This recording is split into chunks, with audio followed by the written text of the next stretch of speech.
बोलना सीखो और बोलने के लिए जानो। दुनिया में सबसे बड़ी कला है बोलना।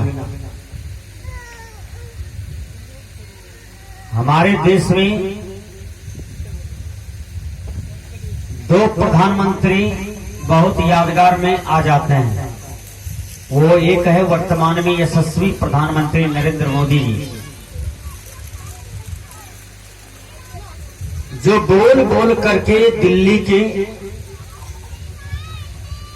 केंद्र में जाकर के बैठ गए और आज देश के नेतृत्व करते हैं। बोलने की कला, सेवा करने की कला, ये दो कला की बल पर नरेंद्र मोदी जी देश के प्रधानमंत्री हैं और यशस्वी प्रधानमंत्री हैं। मौन रहना भी एक कला है। टैगोर ने कहा, जब एक बोलने से यदि काम चल जाए तो दो नहीं बोलना चाहिए। डॉक्टर मनमोहन सिंह ज्यादा नहीं बोलते थे, जो देश के प्रधानमंत्री रह चुके हैं। वो कम ही बोलते थे और मौन ज्यादा रहते थे, इसलिए मैं उसको मौनी बाबा भी कहता हूं। कम बोलते थे प्रधानमंत्री मनमोहन सिंह जी और मौन रह करके देश के प्रधानमंत्री बन गए। तो मौन रहना भी एक बहुत बड़ी कला है। विचार कीजिए, बहुत से आदमी को देखिएगा कम बोलते हैं और जब भी बोलते हैं तो सत्य बोलते हैं, और जब भी बोलते हैं तो न्यायिक बात बोलते हैं, हितकारी बात बोलते हैं। बहुत से आदमी को देखिए लबर लबर बोलते रहते हैं, लुच्चा की तरह बोलते रहते हैं, झूठ बहुत बोलते हैं और बहुत ज्यादा बोल करके लोगों को गुमराह कराना चाहते हैं, लोगों को ठगना चाहते हैं, लोगों को उलझाना चाहते हैं। नहीं, कम बोलें, कम खाएं, गम खाएं, सहनशीलता आपके जीवन में हो। सहनशीलता भी बहुत बड़ा अस्त्र है आपके जीवन में। सहने का क्षमता हो। कोई गड़बड़ बोल गया आपके प्रति तो सह लें, कोई उल्टा पुल्टा बोल गया आपके प्रति सह लें। किसी से उलझे नहीं। लड़ाई दंगा फसाद करके कोई बड़ा नहीं होता है। केस मुकदमा जीत करके भी कोई बड़ा नहीं होता है। व्यक्ति बड़ा होते हैं अपने सद्विचार से, सदकर्म से और सही साधना से। सहनशीलता बहुत बड़ा चीज है। सहने का प्रयास करें। एक नई नवेलन दुल्हन आई और उसकी सास उसे गाली देने लगी कि तुम्हारा बाप पलंग नहीं दिया है, तुम्हारा बाप मोटरसाइकिल नहीं दिया है। सास सुबह सुबह गाली देती है, फल्लमा के बेटा को मोटरसाइकिल दिया, पलंग दिया, सोना दिया, तुम्हारा बाप कल्लड़ है, मच्छर है, डिंगहा है, जो सोह गाली दिया। लेकिन पुतहू बहुरानी जो थी वो बेचारी पढ़ी लिखी थी और सत्संगी परिवार की थी, बहुत कम बोलती थी और सहती जाती थी। सहनशीलता उसके जीवन में था। दूसरी दिन गाली देती है उसकी सास पूरे खानदान को। उसकी बहुरानी, उसकी पुतहू चुप रहती है और कुछ नहीं बोलती है। तीसरे दिन गाली देती है, जोर जोर से रोड पर टहल टहल के गाली देती है और पूरे समाज के लोग सुनते हैं, भीड़ हो जाती है। चुप चुप चुप लोग कहते हैं, लेकिन बूढ़ी माता और फान फान के गाली दे रही है अपनी पुतहू को। पुतहू एक शब्द भी कुछ नहीं बोलती है 3 दिन से। उसका बेटा चौथा दिन गाली सुनता है कि मेरी माँ हमारी पत्नी को बहुत गाली दे रही है। वो लड़का किया उठाता है डंडा और माँ को मारने के लिए, लेकिन उसकी पुतहू जो है अपने पति के हाथ को पकड़ लेते हैं और कहते हैं कि आप ऐसा काम न करें। माँ जी को पलंग नहीं मिला, माँ जी को तोशक तकिया नहीं मिला, माँ जी को गाय नहीं मिला, माँ जी को गोदरेज नहीं मिला, माँ जी को सोना नहीं मिला, इसलिए माता जी के अंदर में क्रोध है कि फलमा को बेटा को बहुत सामान मिला और तुमको नहीं मिला, इसलिए गाली देने का हक है, देने दीजिए। फिर 5वां दिन गाली देती है। बगल में एक पड़ोसिन थी, पड़ोसिन कहती है, हे तोरा गैर दिल ने सिखल को मैं बाप। देखिए पड़ोसी को गुस्सा आता है। सास जो गाली देती है पुतों को तो पड़ोसी को गुस्सा आता है। पड़ोसी कहती है आपको गाली देने के लिए माँ बाप नहीं सिखाया है, झगड़ा करने के लिए नहीं सिखाया है, 2 ठुनका देने के लिए नहीं सिखाया है। तो वो बेचारी पुतहू कहती है नहीं हम ये सब नहीं सीखे हैं, हम तो स्कूल कॉलेज केवल पढ़े लिखे हैं और सत्संग में आते जाते थे, सुंदर सुंदर ज्ञान है मेरे पास। तो वो कहती है आपको हम सिखा देते हैं लड़ाई कैसे किया जाता है, आप कर लीजिए। एक दिन में सास फील्ड छोड़ के भाग जाए। वो कहा नहीं, सास को फील्ड छुड़ाने की कोई जरूरत नहीं है। फिर 6वां दिन गाली देती है। बगल से पड़ोसिनी देख रही थी, उसको गुस्सा से वो थर-थर कर रही थी। पड़ोसिनी इतनी गाली दे रही थी अपने पुतों को। पड़ोसिनी आई, कहती है हे बहन उठावा लाठी मारेगा कपार पर, जे हेते हम गवा दो, विचार कीजिए। लेकिन वो कहती है नहीं बहन जी आप हमको 100 रुपया दो, वो रुपया हम नहीं ले तो किसका हो जाएगा? कहा वो तो मेरा हो जाएगा। कहा उसी प्रकार हमको सास रोज गाली देती है, हम नहीं लेते हैं तो वो किसका हो जाएगा? कहा वो तो आपका सास का हो जाएगा। कहा इसमें उकताने की क्या जरूरत है, वो गाली देती है हम नहीं लेते हैं। इसलिए गाली बकने वाले, गाली देने वाली एक मोटी गाली पड़ दे आपको वो बड़ा हो जाएगा, ऐसी बात नहीं है। आप न दें, आप सहनशीलता रखें अपने जीवन में। गाली देने वाला छोटा होता है, लड़ाई करने वाला छोटा होता है, मार दंगा करने वाला छोटा पड़ जाता है और जो सहते हैं वो बड़ा हो जाता है। महात्मा गांधी के जीवन में सहनशीलता थी, इसलिए महात्मा गांधी महान हो गए। सदगुरु कबीर साहब जी के जीवन में सहनशीलता था, इसलिए कबीर साहब जी महान हो गए। बाबा मिही के जीवन में सहनशीलता, इसलिए बाबा मिही महान है। पलटू साहब के जीवन में सहनशीलता, इसलिए पलटू साहब महान है। दरिया साहब के जीवन में सहनशीलता, इसलिए दरिया साहब महान है। अभी भी देखिए जो देश में प्रधानमंत्री है उसको लोग गाली देते हैं कोई, लेकिन प्रधानमंत्री किसी को गाली देते हैं? अभी जो वर्तमान में कोई मुखिया है लोग उसको गाली देते हैं, सब थोड़ा खुश है, गालियों देते हैं। लेकिन मुखिया जी किसी को गाली देते हैं? नहीं देते हैं, क्योंकि मुखिया राजा है और सब उनके प्रजा है, तो इसलिए राजा गाली नहीं देते हैं। राष्ट्रपति किसी को गाली नहीं देते हैं। जो बड़े दिमाग के लोग होते हैं, बड़े बुद्धि के होते हैं, वो किसी से उलझते नहीं है, वो किसी को गाली भी नहीं देते हैं और वो सही रास्ता पकड़ के अपनी मंजिल पहुंच जाते हैं। इसलिए सहनशीलता हो आपके जीवन में। ईसा मसीह ने सह लिया, ईसा मसीह को भी लोगों ने सताया, सह लिए। आज ईसा मसीह महान है, पूजनीय है, विचार कीजिएगा। तो मां सीता को लोगों ने सताया, भगवान राम की पत्नी को झूठे कलंक लगाया, झूठे दोषी ठहराया और सीता मैया भी अपने जीवन में सहनशीलता को धारण की थी, इसलिए सीता आज घर घर में पूजनीय है। रावण की बहन मंदोदरी थी, रावण की बहन सुपनेखा। आज सुपनेखा का फोटो का पूजा होता है बाबा? कहीं होता है? आप लोग सुपनेखा का पूजा करते हैं? आप लोग रावण का पूजा करते हैं? कंस दुर्योधन का पूजा करते हैं? कोई चंडालनी है उसका पूजा करते हैं? कोई आदमी डकैत चोर है उसका फोटो लगा के पूजा करते हैं? आदमी के कर्म का पूजा होता है, आदमी के आचरण का पूजा होता है। इसलिए सुंदर आचरण, सुंदर कर्म जो व्यक्ति करता है उन्हीं का पूजा होता है।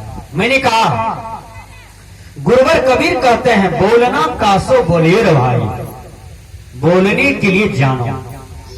देखिए आप अपने आप में सोचिए कि हम कहां कहां बोलते हैं, तनिक ध्यान दीजिए। आप पति के साथ बोलते हैं ना, सास के साथ बोलते हैं, ससुर जी के साथ बोलते हैं, गुरु के साथ बोलते हैं, शिष्य के साथ बोलते हैं, पड़ोसी के साथ बोलते हैं, बस ट्रेन में जाते हैं तो वहां भी बोलते हैं, गाड़ी में बैठे हैं वहां भी बोलते हैं। और यदि बोलने की कला है, ट्रेन में बैठे हैं दिल्ली जा रहे हैं, यदि बढ़िया से बोलते हैं तो ट्रेन में दोस्ती लग जाता है। सही बात है? एक बार हम जोगमनी स्टेशन पर बैठे, नेपाल बॉर्डर, और एक मरवाड़ी आकर के बैठ जाता है। ध्यान दीजिएगा, मरवाड़ी बैठ गया, मरवाड़ी से हमको बातचीत होने लगी और मरवाड़ी मेरे विचारों से, मेरी वाणी से बहुत प्रभावित हुआ। मरवाड़ी कहते हैं, बाबा आपका आश्रम कहाँ है? मैंने कहा मेरा आश्रम पूर्णिया है। उस समय मैं पूर्णिया बहुत रहता था, अस्थिर होकर रहता था, कभी कभी कार्यक्रम में जाता था, भ्रमण में जाता था, लेकिन नेपाल विराटनगर में ज्यादा जाता था उस समय, 10 साल पहले की बात। तो जोगमनी स्टेशन पर बैठा, जाना था मुझे पूर्णिया। मरवाड़ी जी कहते हैं, बाबा मैं तो आपसे आज धन्य हो गया, गदगद हो गया, आप मेरे यहाँ एक बार जरूर आइए। जब उसके यहाँ गए और उसके यहाँ गए तो बहुत स्वागत किए, और जब चलने लगे तो पूरे परिवार के लोग रोने लगे। उन्होंने धोती, कुर्ता, टका, पैसा, बर्तन से विदाई किया, और आज तक हमको दोस्ती चलता है। विचार कीजिए, तो केवल बोलने के लिए जानिए, आपको हर जगह दोस्ती हो जाएगी। नहीं बोलने के लिए जानते हैं तो हर जगह दुश्मनी होगी, हर जगह झगड़ा होगा, हर जगह झंझट होगा। बोल करके दूसरे को जीतिए, बोल करके दूसरे को परेशान न कीजिए। कबीर साहब ने कहा, मधुर वचन है औषधि, कटुक वचन है तीर, कटु बात बोलती है द्रौपदी। देखिए, जब द्रौपदी के यहाँ यज्ञ होता है तो द्रौपदी कि यहाँ दुर्योधन जी आते हैं, जो दुर्योधन पांडव का सब दिन से बैरी है। समाज में ऐसा भी लोग होता है, सब आपका मित्र नहीं होता है, कोई कोई आपका खिलाफ भी करता है। सही काम भी करते हैं तो आपका खिलाफ करेगा, आप आगे बढ़िएगा तो आपका खिलाफ करेगा, आपसे दुश्मनी करेगा, आपकी राह में कांटा गाड़ेगा। जो आपके रास्ते में कांटा गाड़ता है, आप उसके लिए फूल लगा दीजिए। ठीक से सुनिए बात को, जो आपके लिए कांटा लगाता है, आप उसके लिए फूल लगा दीजिए। ये कबीर साहब जी कहते हैं। और देखिए, एक दिन वो आदमी आपके लिए बहुत रोएगा। वही आदमी जब बदल जाएगा, एक दिन आपका गला पकड़ करके रोएगा। तो मैंने कहा, बोलने की कला हो, बोलिए, अच्छा से बोलिए, मधुर बोलिए, कटु मत बोलिए। जब भी बोलिए मधुर बोलिए, अच्छा बोलिए, आपको भी सुनने में अच्छा लगे और दूसरों को भी सुनने में अच्छा लगे। देखिए, पति पत्नी है, एक जगह रहता है, कभी पति पत्नी में खटपट हो जाता है, मारपीट भी शुरू हो जाता है, पंचायत भी शुरू हो जाता है, नहरा ससुरा के लोग जमा हो जाता है, होता है ना। सब चीज होने के बाद फिर दोनों पति पत्नी में प्यार का बंधन में पड़ करके फिर दोनों एक हो जाता है। एक जगह गाड़ी में लिखा हुआ था, लटकला बेटा तक गया बेटा। हम इस कोटेशन को बड़ी सुंदर से पढ़े कि लटकला बेटा तक गया बेटा, यानी गाड़ी में लटकिए फटकिए नहीं, कहीं गिर गए तो ड्राइवर रिस्क नहीं लेगा आपका, कानून रिस्क नहीं लेगा आपका। इसलिए बड़ी सुंदर कोटेशन है, लटकला बेटा तक गया बेटा। इसी पर किसी शायर ने कहा, जे कन्या दुल्हा का झगड़ा में पड़ला बेटा तो गया बेटा। कैसे? वो दोनों आज लड़ता है, परसों एक हो जाएगा तो आप थका जाइएगा ना, परसों तो एक होने हैं दोनों को, तुरंत एक हो जाएगा। इसलिए कन्या दुल्हा की झगड़ा में जल्दी किसी को नहीं पड़ना चाहिए। बात याद कर लीजिए, पति पत्नी की झगड़ा में जल्दी किसी को नहीं पड़ना चाहिए। इसलिए मैंने कहा, बोलने के लिए जानिए, मधुर वचन है औषधि, कटुक वचन है तीर। दुर्योधन जी महाराज द्रौपदी की यज्ञ में शामिल होता है, और जब वो भवन इतना सुंदर बना था इंद्रप्रस्थ, जहां सूखा बुझाता था वहां पानी था, जहां पानी था वहां सूखा हुआ बुझाता था। ये करिश्मा था उस भवन का। दुर्योधन सोचा कि ये इधर सूखा है, क्यों नहीं यही देखे जल्दी से चले जाऊं यज्ञ में। और जब वहां जाते हैं तो तो सूखे की तरफ दुर्योधन कदम बढ़ाता है और वहां तो पानी था। दुर्योधन पानी में गिर जाता है, पानी में गिरा, कपड़ा भीग गया, फिसल गया और द्रौपदी 2 मंजिला पर सारी सया बलोच को पसार रही थी। उनका दृष्टि पड़ गया दुर्योधन पर और दुर्योधन को द्रौपदी कहती है। आखिर अंधा का बेटा अंधा होता है। देखिए दुर्योधन बहुत भगवा करके देख लिया द्रौपदी को, लेकिन कुछ नहीं बोलते हैं। मने मन इस शब्द को सह लिया कि इस शब्द का हम बदला लेंगे तुमसे। आखिर अंधा का बेटा अंधा होता है। द्रौपदी कटु बोलती है, द्रौपदी बोलने के लिए नहीं जानती है। क्या अंधा का बेटा अंधा होता है? ऐसा देखें आप लोग? हम तो देखे हैं सूरदास का बेटा सब बहुत सुंदर सुंदर होता है, देखने में आंख वाला होता है। अरे सूरदास का बेटा, बोका लेल्हा का बेटा बेटी एकदम सरस्वती दुर्गा के रूप में होता है। हम तो देखे हैं कई जगह। लेकिन अंधा के बेटा अंधा हो जाए इससे कोई बात नहीं है। हिरण्यकश्यप राक्षस थे और हिरण्यकश्यप से ही भक्त प्रहलाद पैदा ले लिया। उसको भी तो राक्षस बन जाना चाहिए, कुकर्मी बन जाना चाहिए प्रहलाद को। आप लोग प्रहलाद मंदिर गए हैं? बनमनखी में है ना। लेकिन हिरण्यकश्यप मंदिर है कहीं? बोलिए। लेकिन प्रहलाद मंदिर है। प्रहलाद ने कितना बढ़िया कर्म किया, अपने जीवन में सहनशीलता को धारण किया, इसलिए प्रहलाद आज पूज्य है। प्रहलाद सत्य की रक्षा किया, प्रहलाद भक्ति किया, प्रहलाद ईश्वर के नाम को जपन किया, प्रहलाद गुरु के वचनों को पालन किया, इसलिए प्रहलाद पूज्य है। मैंने कहा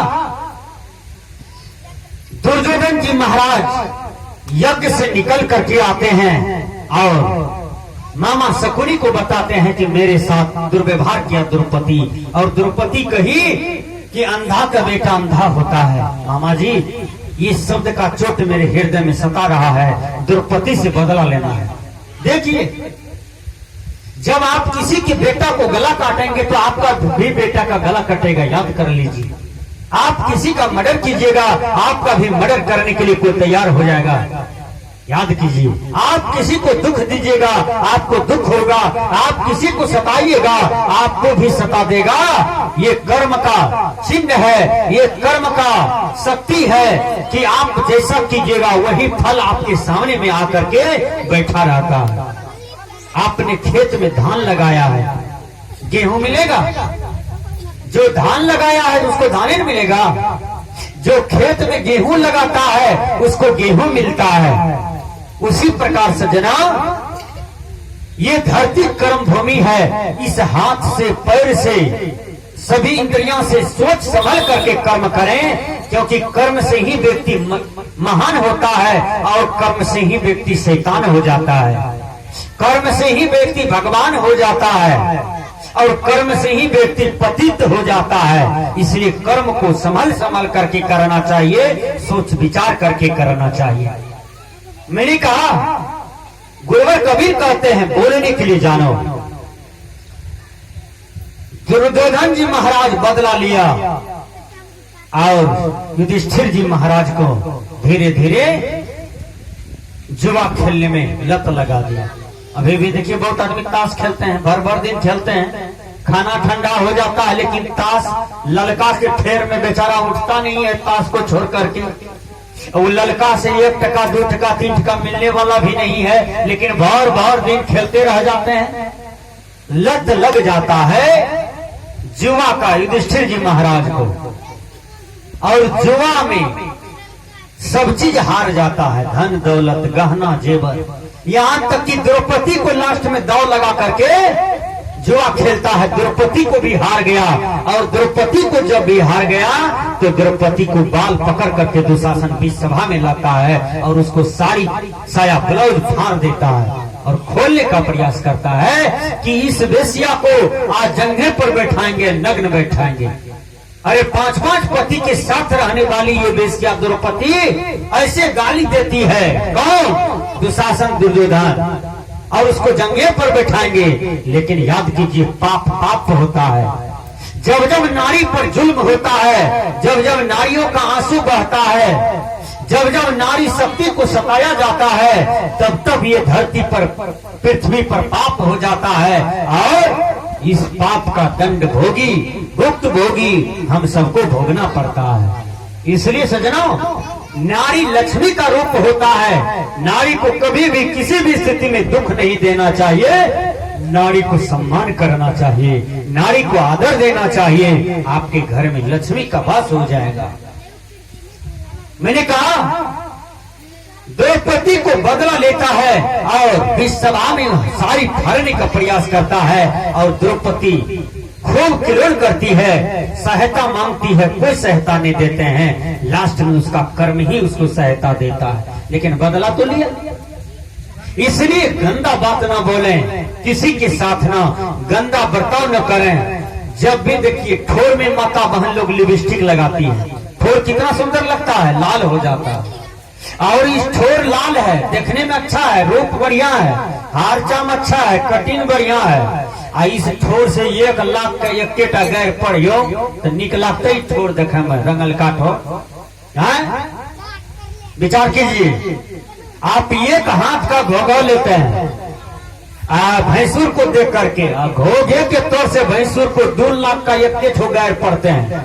बोलिए, वो घोघा कौन काम का हुआ? कोई काम का हुआ?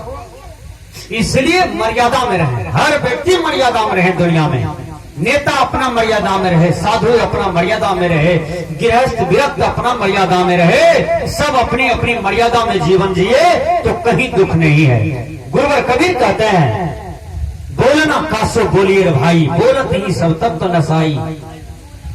देखिए, बोलने के लिए जो जानते हैं वो कैसे व्यक्ति से, कैसे समाज को जीत लेते हैं, कैसे व्यक्ति को जीत लेते हैं, कैसे आपका बोली दवाई की तरह काम करता है। मैं बता देता हूं,